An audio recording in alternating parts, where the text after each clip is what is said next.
Sugawara playing where our best player should be playing? Why?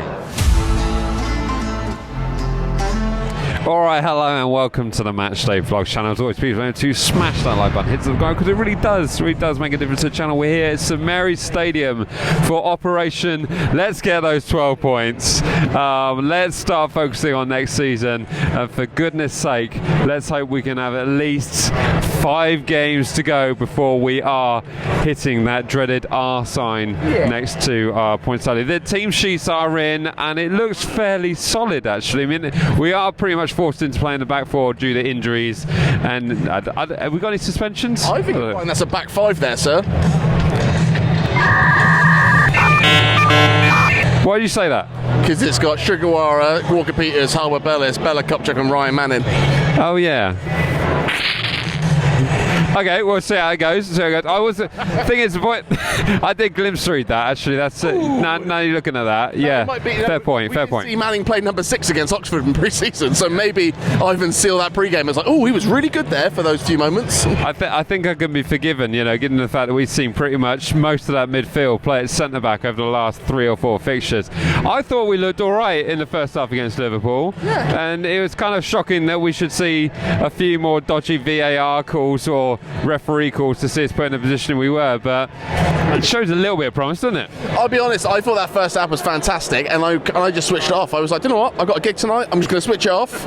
I'll get to the gig and everything will be fine. We've won the first half, we're all good. And then the first thing that somebody said to me when I got to the venue was like, you're not crying, are you, mate? You're not crying? I was like, oh, I know what's happened then. So yeah, it was a good first half, and that's all I'm going to think about. Thank God for Smallbone. Like, Smallbone getting the goal, that penalty was outrageous, like not a chance. I hate this sport, I hate this league, I hate VAR. I don't know why they do it like that. I mean, for the fact that we had that incident here, you know, ironically, when we played Liverpool, when the keeper came out and cleaned out Adam Armstrong, and that was deemed a foul on the goalkeeper. So, look, we're not going to make too much about that, because let's face it, we haven't been great all seasons, but even still. All evens out at the end, doesn't it? All evens out at the end of the season, so it doesn't matter. So it's fine. So long as it evens out, it sees us get 12 points. That's all I really care about. Are you more confident for 1 win or 3 draws? I don't know what. I'm confident for that 1 win and maybe 1 more draw. I think we're going to beat it and smash that target. Maybe 13 points. That's what I'm aiming for. I got high hopes. The dizzy heights of 13 points in the Premier League campaign is surely on. Well, we're about 10 minutes away from kickoff. Can I get a score prediction from you, sir? I am going to go for a big 2-0 Southampton today. We're in the sunshine, mate. Spring has sprung. It's a whole new time. I've lost my beard. I need something to cheer me up. Yeah, we must mention the fact that's the closest we've ever seen Jack's chin ever. Absolutely ever. I'm going to also go for a 2, but I'm going to go for a 1, because even though Wolves are without their star striker, is it Mateus Cunha? Have I got that right? They're without Mateus Cunha, so maybe even despite that fact, they'll probably get a goal. Who knows? But the fact that Aaron Ramsdale does have a call up for England, who knows? Maybe your 2-0 will be closer to the case, but we wait and see. But the sun is shining. I'm sure it'll be in our eyes in a matter of moments, but we're hoping for a solid 3 points. 3 points. Right, I'm on my way to see Morris. Morris, great to meet you. Mike. Yeah, I got this right there. It's my wife, Malia. Nice to meet you. This is Mike, the podcaster. I've got the camera pointed right at us, so it should hopefully get us in shot there. But you're here for your first time in England. Absolutely, first time I ever used a passport. Wow, and it's your first time at a Southampton game? Yes, of course. Yeah, first time in Southampton, yeah. Wow. So my obvious question immediately is, why Southampton? Why Southampton? Well, I knew the song, When the Saints Go Marching In. It's a popular tune. I was never been a front-runner fan, so I wasn't going to go for one of the big clubs when I chose someone to root for. And also, my great go back, a long time ago, grandfather James John Alden rode the Mayflower, was from Southampton. He left, went to the U.S., and so that was 400 plus years ago now, and now I'm back. So what's it been like watching Southampton from afar this season? It's been quite painful sat just over there, so I can't imagine what it must be like from where you've been watching it. I mean, you stay with the team through the good times and bad. It's not always going to be a good time, and so when times are down, you just, hope they come up eventually and just, still just root for what's out there. So that's how I see it. Amazing, amazing. Now, how about you feeling for the fact that the first time you're in the UK and you're straight here to Southampton to experience, hopefully, an emphatic win? Hopefully. How are you feeling? We're hoping we're the good luck charm and we'll win today. I have to say, if we win today, I might just buy you season tickets because you're obviously going to be a good luck charm. So, might need to get your residency in the UK, but we'll work on that. It's all minor details. All right. But guys, thanks so much for coming to say hello. It's always a pleasure to meet you. But pleasure, Mike. Thank you so amazing much. stuff. Hey, well, enjoy the game. Yeah.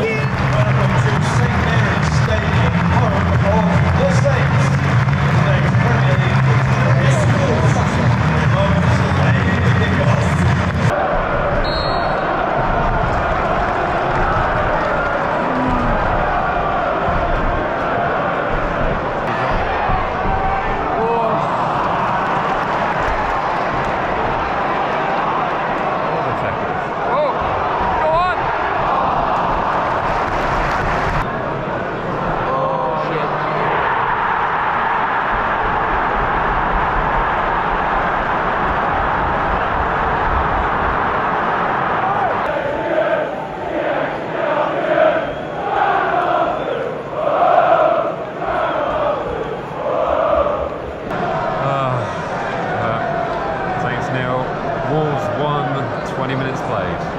Watching the replay of the goal. Oh. Awful. Let's just have a... What's Bella Kupchak is right next to him. No attempt. He is and he isn't. He's in no man's land.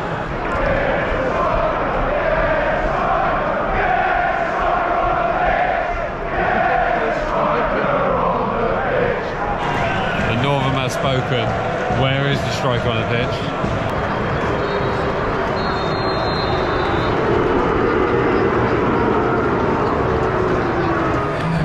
It's half time here at the St Mary's Stadium. It's currently Southampton 0, Wolverhampton Wanderers 1.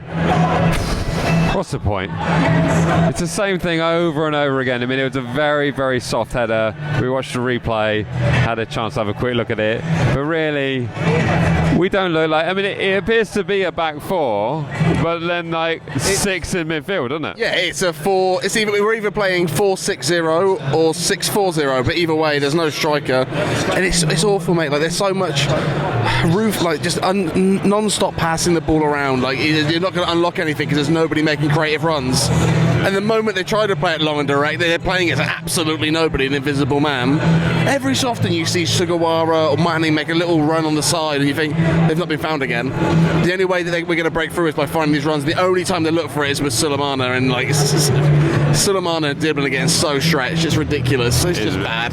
It is ridiculous. I mean, no chance from the northern stand of where's the striker on the pitch. Yeah, we don't have one. We don't really have one, and it's frustrating because yet again we're facing an opposition here that isn't having really to do much to get themselves in front, and I don't really see what he's going to do to make a change. I mean, we've got Groenbeck down in front of us down there. There's that Cameron Archer there as well.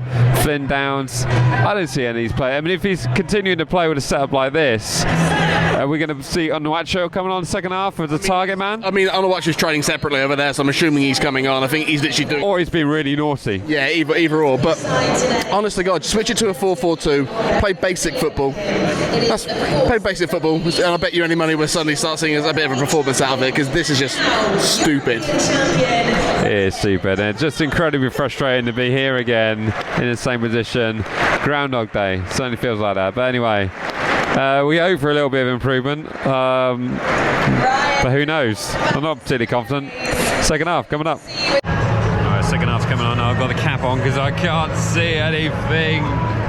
But what I can see is Tall Paul is on the sidelines waiting to come on. So it looks like we are going to put a striker into play. How exciting. I think it's he's taking Fernandez off. Substitution for the Saints at the start of the second half. The player coming off is number 18, Mateus Fernandez, to be replaced by number 32.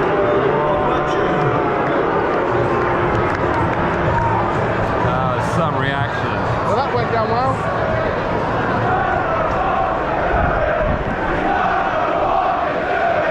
You don't know what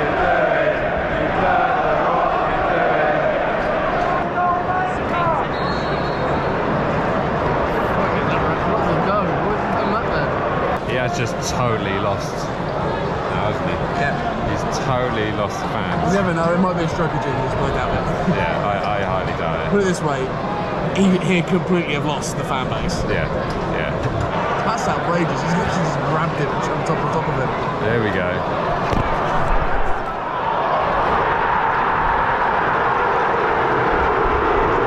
That's the thing. So weak. You can see it coming. You can see it coming.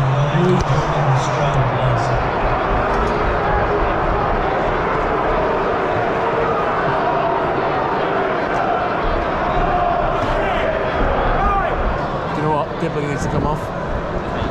He's pointless in the middle. But that's the clueless thing, is that, like, you've got Sugawara playing where our best player should be playing. Why?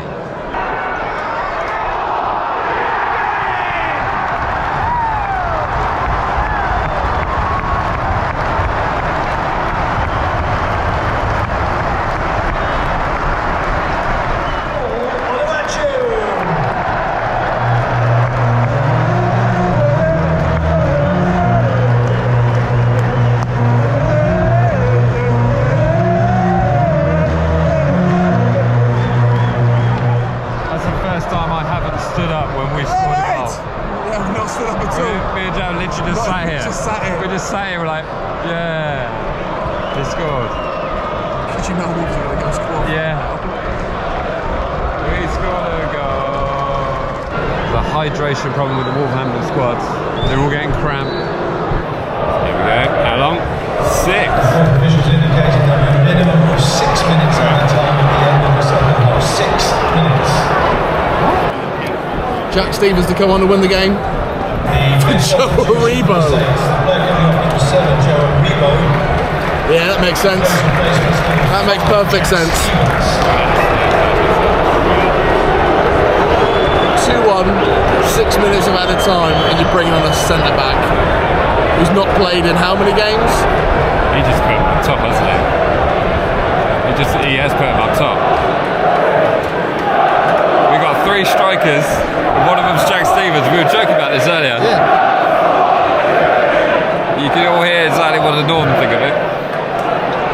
Alright, we are into 6 minutes stoppage time here at Matchday Stadium. It's still currently Southampton 1, Wolverhampton 2. As I said earlier, it does definitely feel like it's Groundhog Day. We've seen this performance a million times over, but guess what? You put 2 strikers on the pitch and we put the ball in the back of the net. We have resorted to some pretty much basics here, but it feels like we should have done a lot of this on the first team sheet before it got announced, really, isn't it? Yeah, it's all just stupid decisions, mate. This, like, he doesn't understand how football works, doesn't understand how this team works. Just go 4-4-2. Suddenly, you put 2 strikers up front, you put people in their right positions, and the team starts to unlock. But weird, that, isn't it? Yeah, weird that. But honest to God, mate, it's past the point, isn't it? It's just past the point. It's absolutely dire. And the thing I feel for is, like, people like Morris earlier, who's travelled all the way from America to see this kind of a performance. I mean, there's fans who come here week in, week out, and they've been dished up absolutely nothing, time and time again. They're just here out of brute loyalty to this club, and it's just painful to watch. A minute to go on the clock here, and already St Mary's is emptying. They know exactly what's up. They've seen this 1,000 times before. Wolves have come here, haven't exactly played amazingly well, but like many other clubs who've come here without breaking a sweat are going to go home with 3 points. Do you know, I'm not sure I want to come back if Ivan Juric is still in charge. I think I've seen enough. Just pay him his money, get him gone. What's the point? Seriously. This will be it. I'm going to let the stadium give their verdict.